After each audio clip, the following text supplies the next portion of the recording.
आज वैसे तो ईद की मुबारकबाद देनी चाहिए और आप सबको ईद मुबारक हो, लेकिन इस अत्यंत गंभीर मुद्दे को लेकर हम आपके सामने आए हैं क्योंकि मणिपुर इस देश का हिस्सा है, 2 महीनों से जल रहा है और इस देश के प्रधानमंत्री को रत्ती भर इस देश के एक अभिन्न हिस्से की चिंता नहीं है। असलियत तो यह है कि नफरत से बड़ा तानाशाह प्यार से डरता है और प्यार के विरोध में खड़ा है। प्रधानमंत्री ने 2 महीनों से मणिपुर की कोई सुध नहीं ली, प्रचार प्रसार करते रहे, चुनाव में अपना बूथ मजबूत कराते रहे, अमेरिका इजिप्ट घूमते रहे। गृह मंत्री ने पलड़ा झाड़ लिया, 130 से ज्यादा लोग की मौत हो चुकी है, हजारों लोग मजबूर हैं, कैंप में रहने के लिए विस्थापित हो चुके हैं। स्कूल, कॉलेजेस, हजारों बिल्डिंगें जलकर राख हो गई हैं। और जब राहुल गांधी जी ने ठाना कि उनको वहां जाना है और वहां जाकर भारत जोड़ो को जारी रखना है, तो उनके रास्ते में अवरोध, उनके रास्ते में रोड़ा बनने का काम क्यों कर रही है भारतीय जनता पार्टी की मणिपुर की सरकार? और यह सारा काम केंद्र की मोदी सरकार के इशारे पर हो रहा है और इसका एक ही फलसफा है। राहुल गांधी जी वहां क्यों जा रहे हैं?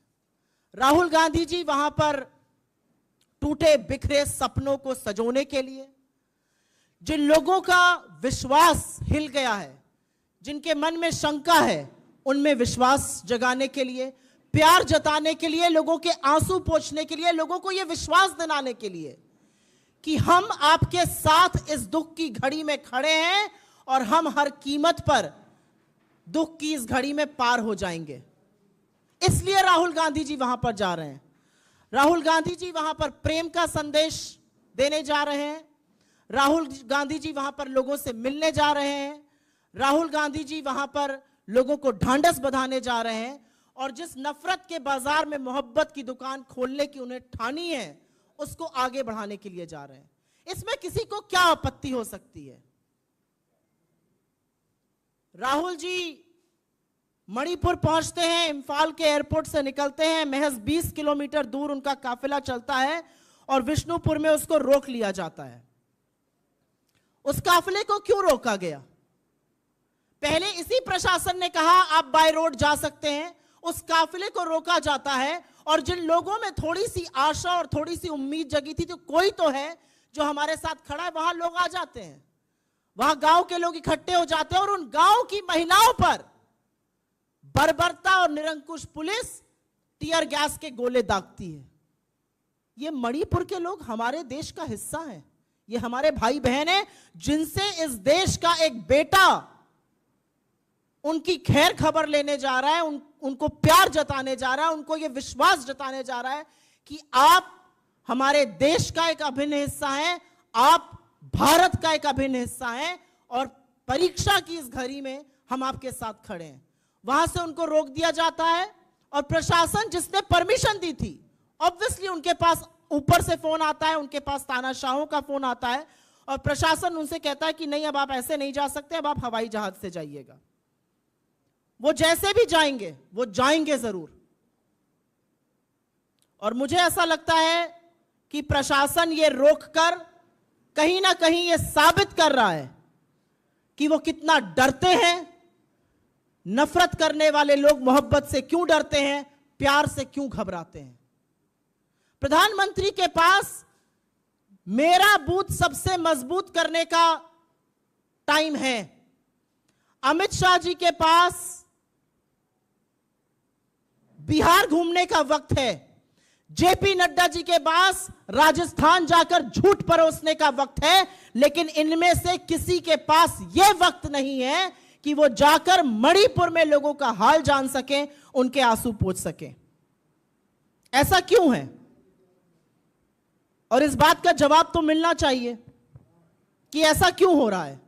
ऐसा इसलिए हो रहा है क्योंकि तानाशाह घबराता है। तानाशाह को लगता है अगर भारत जुड़ गया और भारत जोड़ने पर यह आदमी आमादा है, तो कहीं ना कहीं मेरी जो नफरत और डर के बूते पर बनाई हुई इमारत है वो ध्वस्त हो जाएगी और वो ऑलरेडी ध्वस्त होना शुरू हो गई है। तो हम जितनी भर्त्सना करें इसकी कम है।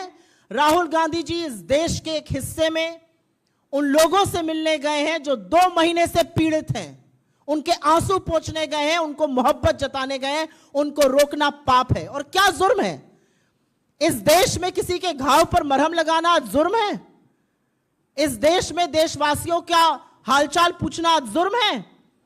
किसी से मुलाकात करना आज पाप है? भाईचारा फैलाना पाप है? इसके बारे में जवाब एक निरंकुश तानाशाह और उसकी बर्बर सरकार को जरूर देना पड़ेगा। और मैं कुछ वाकये जरूर बता देती हूं। आज 2 महीने हो गए मणिपुर में प्रधानमंत्री के मुंह से हिंसा की भर्त्सना और शांति की अपील नहीं निकली। यह भी सच है कि अमित शाह वहां दौरे पर गए और जब वो वापस आए तो हिंसा और बढ़ी और लोगों की मौतें हुई। तो क्या प्लान क्या है? एक ऑल पार्टी मीटिंग बुलाई जाती है जिसमें प्रधानमंत्री ही नहीं है। उस मीटिंग में जो एकमात्र रिप्रेजेंटेटिव मणिपुर के हमारे पूर्व मुख्यमंत्री थे, उनको कुल गिनकर 3 मिनट बोलने दिया जाता है। आपका प्लान क्या है मणिपुर में शांति बहाल करने के लिए? मीडिया को मैनेज करके आप मणिपुर की आग और हिंसा को शांत नहीं कर सकते हैं। मणिपुर के लोगों से बात कीजिए, उनका विश्वास जीतिए, और जो ये कोशिश कर रहा है उस कोशिश को और आगे बढ़ाइए।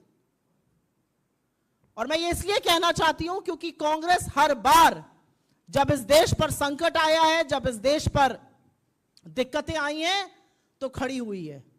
चाहे वो महात्मा गांधी हो जो नोआखली पहुंच गए थे अपनी जान की बाजी लगाकर और हिंसा को शांत करके अमन चैन बहाल कर ही उन्होंने बात मानी थी, या चाहे वो नेहरू हो जिन्होंने यही दिल्ली में समस्या हुई और वो खुद मैदान में उतर गए, या इंदिरा जी हो जो बेलछी खुद पहुंच गए, और या आज राहुल जी हो जो खुद पहुंच गए हैं और चाहते हैं कि यह हिंसा रुक जाए, क्योंकि हिंसा की लेश मात्र एक सभ्य समाज में जगह नहीं है। लेकिन उनको रोका जा रहा है। रोकना हिंसा को है, बचाना लोगों को है। रोका राहुल गांधी को जा रहा। और यह पहला वाकया नहीं है। जब हाथरस जा रहे थे तब आपने रोका था, जब लखीमपुर जा रहे थे तब आपने रोका था। हर बार अगर राहुल गांधी जी लोगों के साथ खड़े होने के लिए जाते हैं तो आप रोकते हैं, लेकिन इतिहास भी साक्षी है कि वो जहां जाने के लिए निकलते हैं अंततोगत्वा वहां पहुंचते जरूर है। हम इसकी भर्त्सना करते हैं और इस सरकार से उम्मीद करते हैं कि मणिपुर में जो कोई भी शांति बहाल करना चाहता है, अमन चैन लाना चाहता है, भाईचारा लाना चाहता है, उसके रास्ते में आप अवरोध, उसके रास्ते में आप कांटा नहीं बनेंगे, वरन वहां पर शांति बहाल करने की खुद भी प्रयास करेंगे। आपके सवालों का स्वागत है।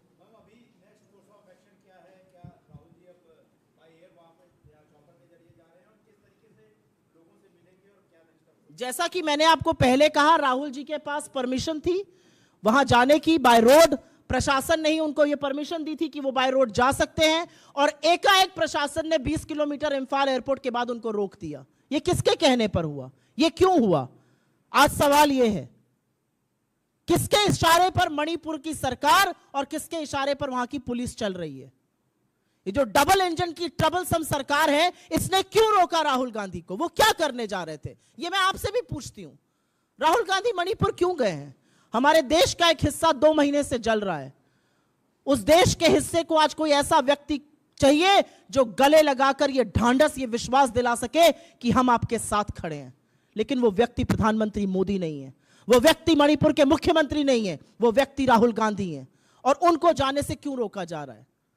तो राहुल गांधी जी जाने का बिल्कुल प्रयास करेंगे, प्रयासरत हैं, चाहे हवाई जहाज से जाना पड़े, चाहे चॉपर से जाना पड़े। हमारा अगला कोर्स ऑफ एक्शन मणिपुर जाकर वहां के लोगों से मिलने को राहुल गांधी प्रतिबद्ध हैं, और मोदी जी की निरंकुश बर्बर पुलिस उनको रोक नहीं सकती है। एक एक करके ले लेते हैं।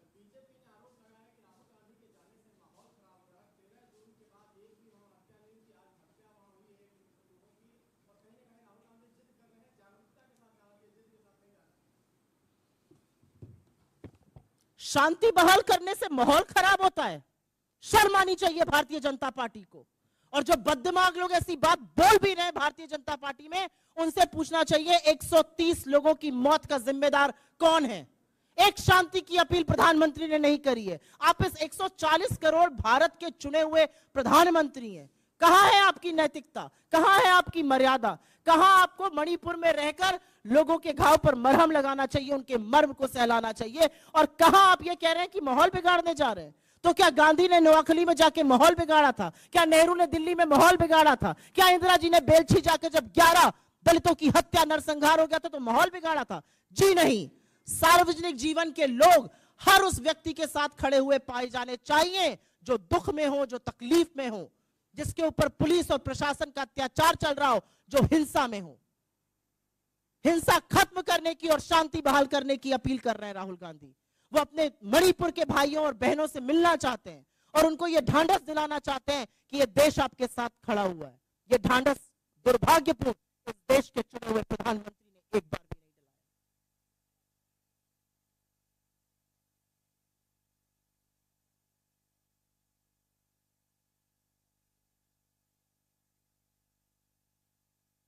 संबित पात्रा से सबसे पहले तो हमें नसीहत नहीं चाहिए।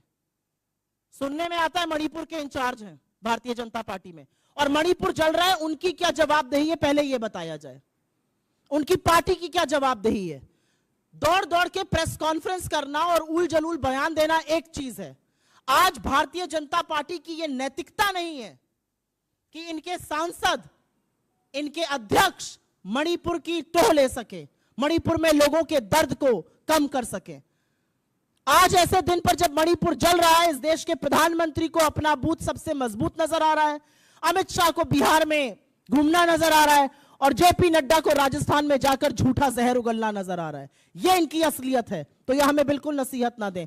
हवाई जहाज के माध्यम से, पैदल या कार के माध्यम से राहुल गांधी जाएंगे जरूर और लोगों से मिलेंगे जरूर, क्योंकि मणिपुर को आज जरूरत है कि कोई एक ऐसा व्यक्ति उनके साथ खड़ा हो जो उनके आंसू पोंछे, उनको ढांढस बजाए, उनको यह विश्वास दिलाए कि हम आपके साथ हैं और हम साथ मिलकर परीक्षा की इस घड़ी को पार जरूर करेंगे। जी सर।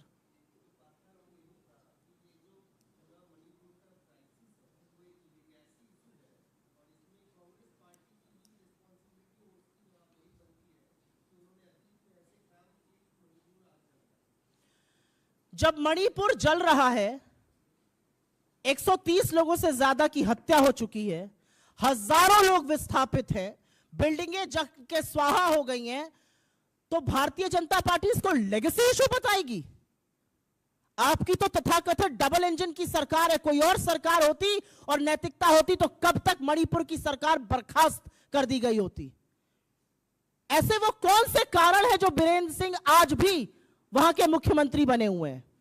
मैं ये इस मंच से पूछना चाहती हूं, कोई व्यावसायिक रिश्ते हैं क्या भारतीय जनता पार्टी के बड़े मंत्रियों के साथ, या कोई क्रिकेट एसोसिएशन का रिश्ता है? रिश्ता क्या है कि इनको मजबूर होना पड़ रहा है? रिश्ता क्या है कि ये सरकार को बर्खास्त नहीं कर पा रहे हैं? रिश्ता क्या है कि ये जवाबदेही नहीं तय कर पा रहे हैं? और कहां है नैतिकता इस देश की? इस देश का एक हिस्सा जल रहा है और प्रधानमंत्री शांति की एक अपील नहीं करते हैं, और उनके बददिमाग प्रवक्ता आके यहां पर लेगेसी इशू बतियाएंगे। शर्म आनी चाहिए ये कहने से पहले। आपने इस देश के मणिपुर का नहीं, हजारों जगहों का विश्वास तोड़ा है। मणिपुर का विश्वास आपने इस तरह से ध्वस्त कर दिया है कि उनका प्रशासन में और सरकार में विश्वास जताना दोबारा से जरूरी है, और वही राहुल जी करने जा रहे हैं।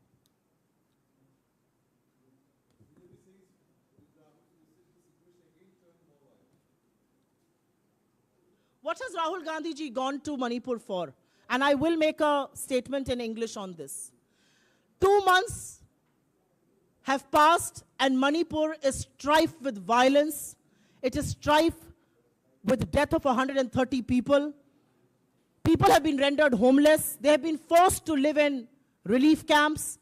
And that's exactly where Rahul Gandhi was going.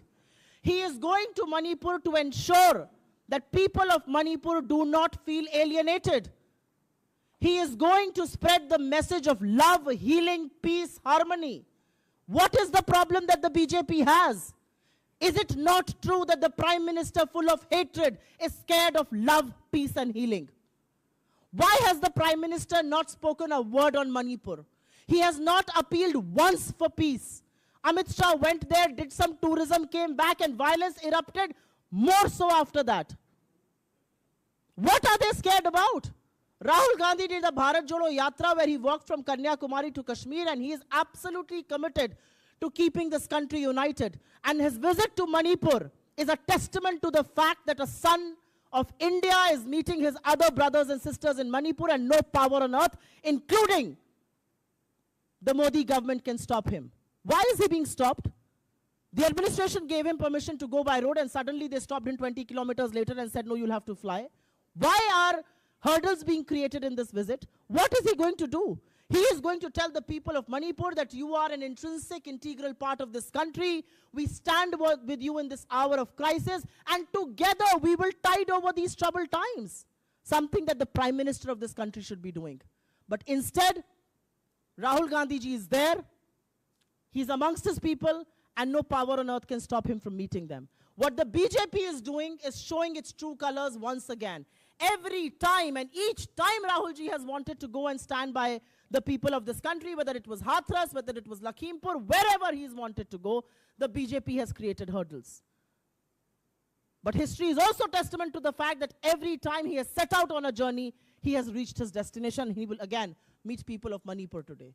He will meet them because he's traveling with a message of peace. He's traveling with a message of healing. He's traveling with a message of harmony. He's traveling with a message of non-violence. And I think a message like that comes from the Congress party, comes from him, because we belong to a culture where we need to stand with our people who are battling with a crisis. We do not look the other way. We do not go and look at booth management. We do not go and make a trip to Bihar like Amit Shah. We do not go and peddle false lies in Rajasthan like JP Nadda. That is the difference between us and them. Any other questions on this? Rahul Gandhi ji का programme मैं यहाँ पे नहीं बताऊंगी. मैं इतना बता सकती हूँ कि वो मणिपुर के अपने भाइयों और बहनों से मिलेंगे, उनके आंसू पोंछेंगे, उनको ढांढस बंधाएंगे, उनको विश्वास जताएंगे कि ये देश उनके साथ खड़ा है, वो उनके साथ खड़े हैं और वो भारत का एक अभिन्न हिस्सा है और वो अपने आप को अकेला और असहाय महसूस ना करें. And I also want to say one thing very frankly here. When Amit Shah ji was in Manipur for the 48 hours that he was there for, the person from the BJP who has today done a press conference was sitting in that meeting. God alone knows in what capacity. What has happened to Manipur since? Who is going to take the moral responsibility? Just because you can manage a section of the media and just because you can manage a few headlines, reality is not going to change. And the reality is that the BJP has completely devastated Manipur. There is complete collapse of law and order, and nothing has been done to restore peace. That's the reality. Thank you very much.